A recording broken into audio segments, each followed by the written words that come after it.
Praise be Jesus and Mary. now and forever. Rejoice, O highly favored daughter. The Lord is with you. Blessed are you among women. Diyos marahay naga sa Indogabos. Good morning po. And happy solemnity. No? Lalong-lalo na sa ating mga Franciscan. No? Sa first order, second order, third order. Wag lang sa mga out of order. Joke lang po. No? So, today we are happy because just like our seraphic father, Saint Francis, was happy when the Pope granted to him this so-called indulgence of Assisi. It's very beautiful. No? I would like to share to you the second reading of the office today, no? Which was taken from the writings of Blessed Thomas of Celano. And he wrote, Blessed Thomas of Celano said, no, and although Francis realized that the kingdom of heaven is found in every dwelling on earth, and though he believed that heaven's graces are imparted everywhere to God's chosen ones, he had learned nevertheless that the church o yung simbahan of Saint Mary at Porciuncula was filled with more abundant grace and visited more frequently by heavenly gifts. Consequently, he used to say to his friars, "See to it, my sons, that you never leave this place. If you are driven out by one door, return by the other, for this is truly a holy place and God's dwelling. Here, when we were few, the Most High increased our number. Here he enlightened the hearts of his poor with the light of his own wisdom. Here he inflamed our wills with the fire of his love. He who prays here with devout heart will obtain his request, and he who offends here will be punished more severely. Therefore, my sons, consider the place of God's dwelling worthy of all honor, and with all your hearts, with loud cries of joy and thanksgiving, praise the Lord in this place." So yan po yung mismong word ni Saint Francis regarding the Porciuncula. And alam niyo po, no, I was happy to tell you, no, that my first Mass, Thanksgiving Mass, as a priest, together with our Father Founder, we did in this church. No? So very significant itong solemnity of Our Lady of the Angels for me, no? Because lahat kaming mga naordinahan nung time na yon, no? After that, no, our founder, no, really, no, see to it that we made our mass there, no, sa Porciuncula. And alam niyo po, napakaliit lang ng Porciuncula, no? If you go there, siguro medyo malaki lang ng konti sa sacristy, ganun lang kalaki yung Porciuncula, no? So, medyo, buti na lang, wala pang pandemic noon kasi kung hindi, siksika, no? Dahil siksika dun sa loob ng Porciuncula. And you know, my brothers and sisters, napakaganda yung sabi ni Blessed Thomas Celano, and even I think Saint Bonaventure, that when Saint Francis, of course, Pope Francis has his name with our seraphic father, but Saint Francis, when he received the approval of the Pope Innocent III, with of course some condition regarding the Porciuncula, anong sinigaw ni Saint Francis, no? Sabi ni Saint Francis, no, "I would like you all to go to heaven," no? Sabi niya, no?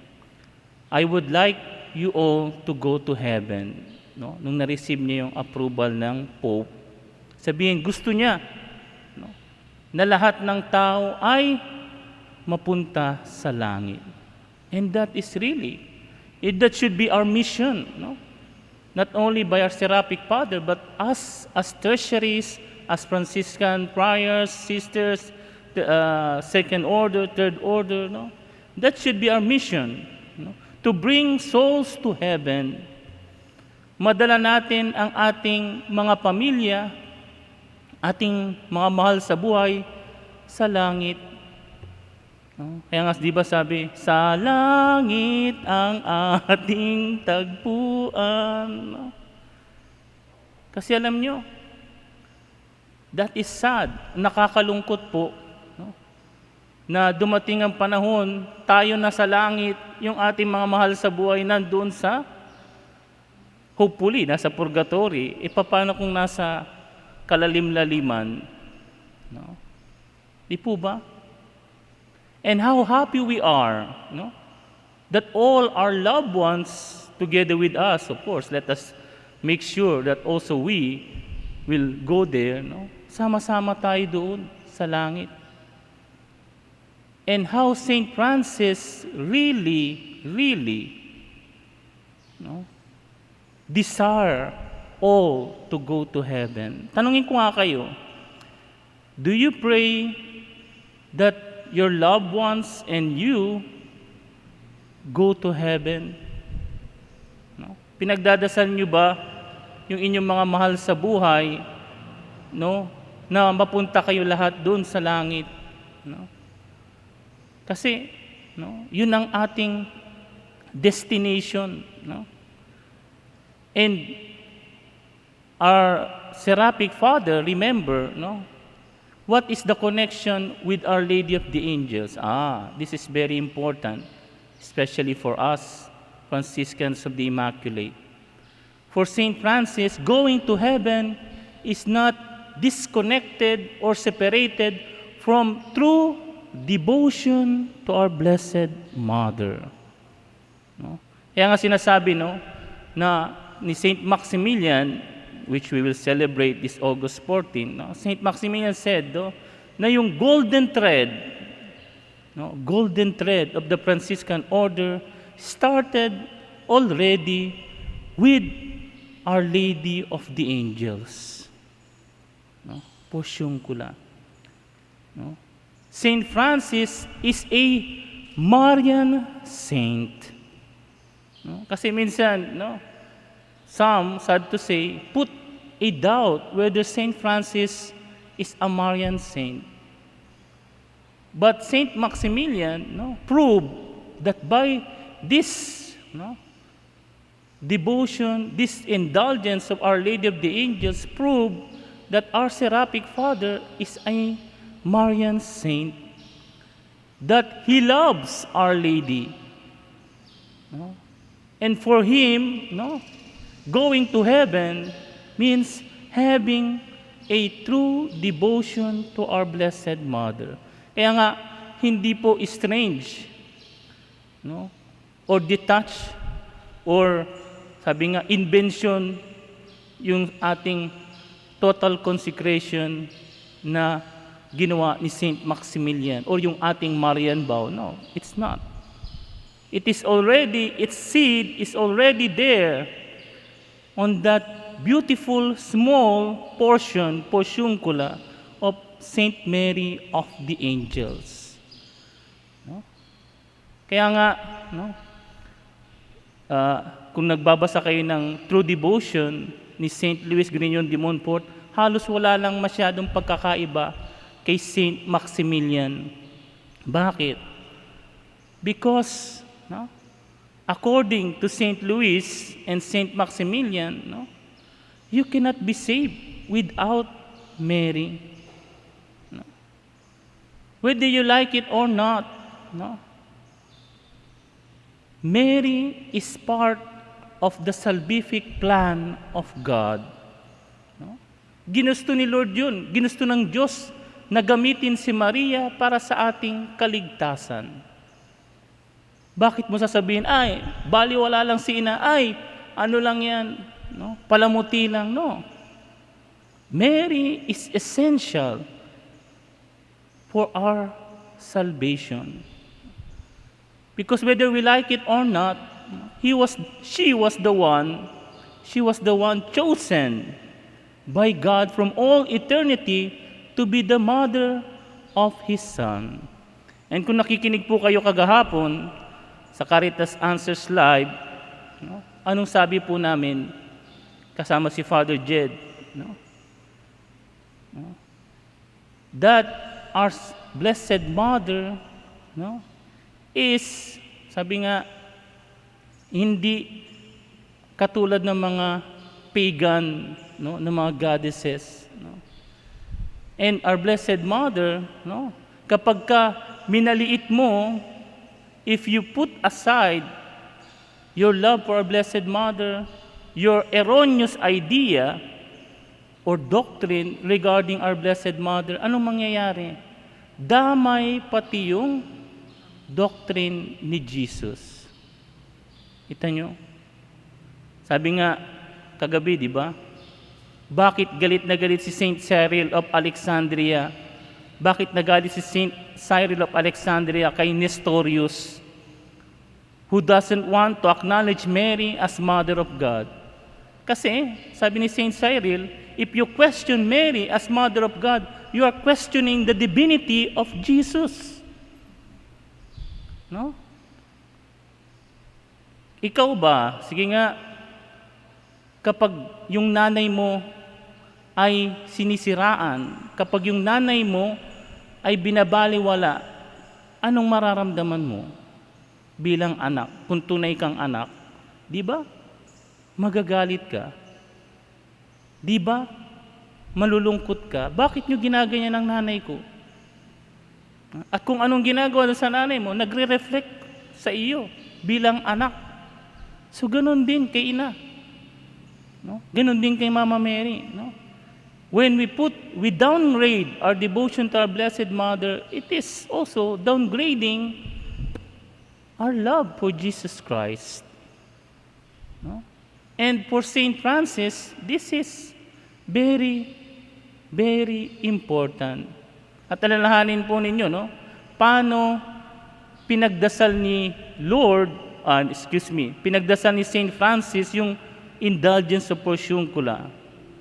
Di po ba, nung nagdadasal siya kay Lord, no? Dun sa portiuncula, sabi niya, Lord, no? Gusto ko po, kung sino man na magbisita dito, matanggal yung kanilang temporal punishment, yun nga yung indulgence. Then si Lord, no? Medyo nahirapan kasi alalahanin po ninyo, yung time ni Saint Francis, yung plenary indulgence, hindi ganong kadali na ma-receive. And Jesus was hesitant to give Francis this indulgence. Pero, no, what happened? No? Jesus was there and our Blessed Mother was there also. So what did our Blessed Mother did when he saw the petition of Saint Francis, no? And when she saw, no, that our Lord is like hesitant, no? Anong ginawa ng ating ina? She went in front of Jesus and kneel in front of her son and repeated the request of Saint Francis, no? Inulit ni Mama Mary yung request ni Saint Francis sa kanyang anak. And when our Lord heard it, no, He said, okay, no, Francis, I will grant you this gift. Kita nyo? And that is, no, for us, should be an encouragement and a joy, no? Na ganun din ang ginagawa ni ina sa atin. Katulad ng ginawa niya kay Saint Francis, ganun din, no? Kapag tayo humihingi kay ina, si ina, no, lumalapit siya kay Lord para sa ating mga petition, no? Hindi naman siya, no, sa totoo lang, hindi naman si Mama Mary ang nag-grant, si Lord, no? But because our Blessed Mother, sabi nga ng mga theologians, no, omnipotentia supplex, no? Omnipotentia supplex. Ibig sabihin, lakas at makapangyarihan ng kanyang prayer kay Lord na si Lord hindi kayang tanggihan yung ating mga petition when we give it to our Blessed Mother. No? And that's why Mary is not a goddess, katulad na sinasabi ng mga ibang critics. No?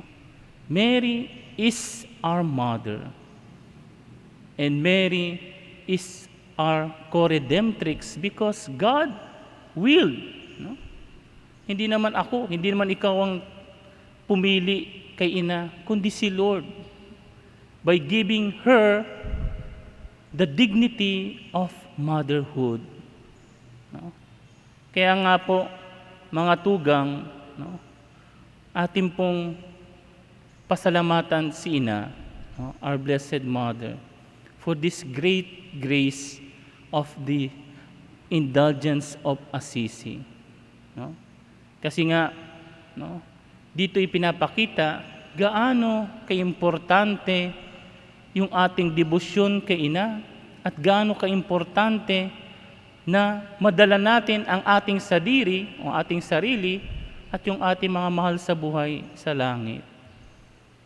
Nawa, no, bilang Franciscans of the Immaculate, no, we should really, no, devote ourselves to help our loved ones, to help others love our Blessed Mother, no, so that we may be able to help them also, no, to enter, just like Saint Francis, no?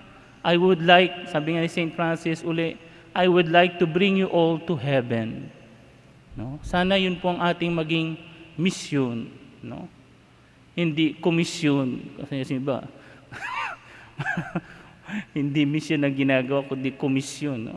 Para lang sa self-interest, no? So, hingin po natin kay ina, our Blessed Mother of Our Lady of the Angels, no, to bring us home to our true homeland, yung ating tunay na tahanan, no? Kasi tayo dito ay lahat puro mga ano lang po tayo, pilgrims, no? Our true home is in heaven. Praise be Jesus and Mary.